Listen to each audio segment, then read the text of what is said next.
Thanks for joining us. Today we're showing you the latest Summit Racing frame reinforcement kit for 1963 to 1972 Chevy and GMC trucks.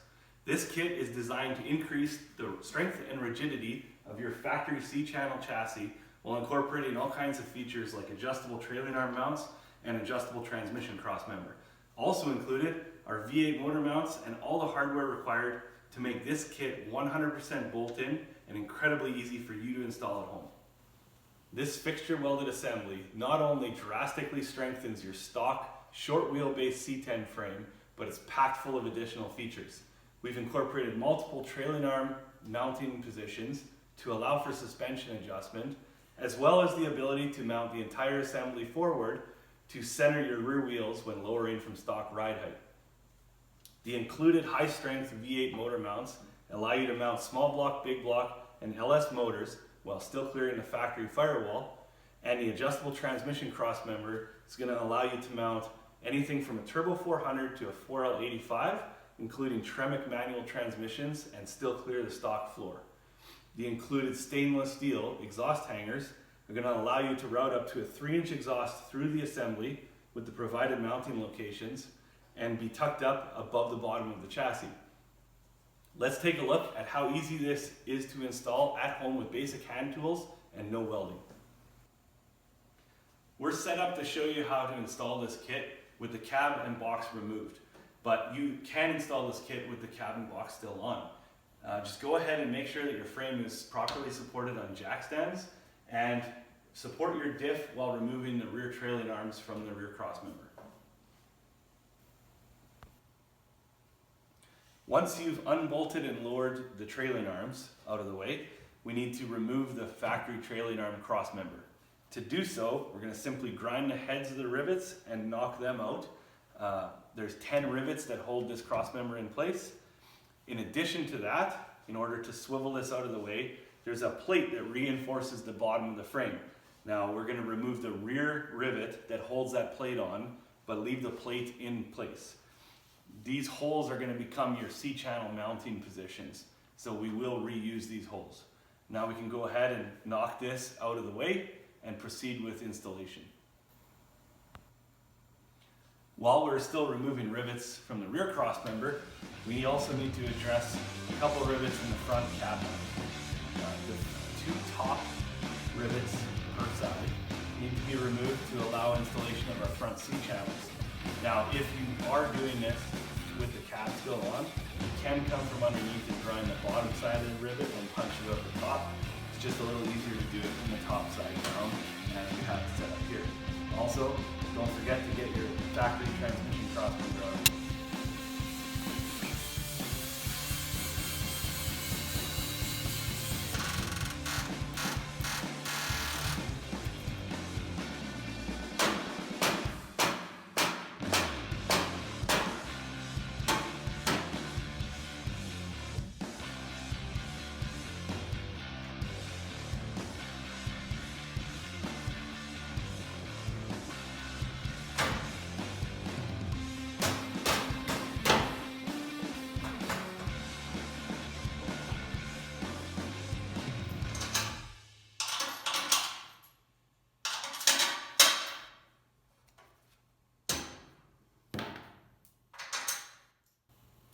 So we've gone ahead and popped in the C-channels and loosely mounted them using the supplied hardware.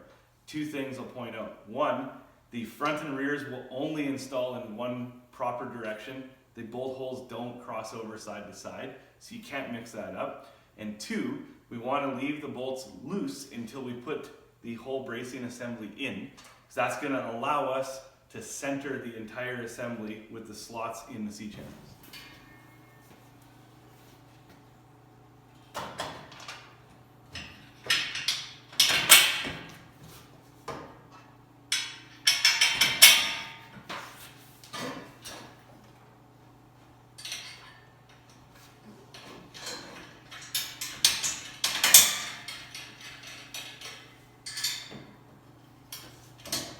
So the center bracing assembly is now bolted in, and we've checked it side to side in the frame. It is in the center position, so we've snugged up the C-channels.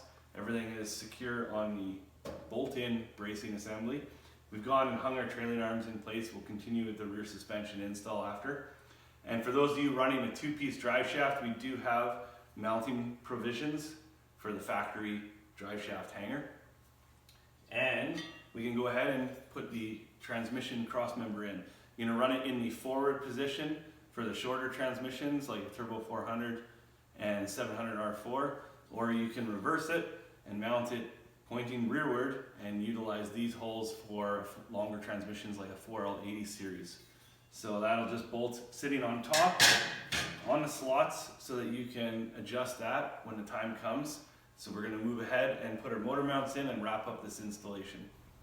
Okay, motor mount installation is incredibly simple. Simply sit them in position. They will only line up in the appropriate spot, right and left. I'm going to throw all the hardware in that's provided. Now our suggestion is loosely bolt them in. When you do go to put your motor and transmission in, we've incorporated some slot in these just so you can fine tune your motor position for things like valve cover clearance depending on your combination of parts. That wraps up the installation of our Summit Racing C10 frame racing kit. Make sure you read through your instruction sheets, just have a good handle on the whole process, watch the video as many times as you need to. If you've already got your kit, get to it, install it. If you don't, head on over to summitracing.com and order yours today.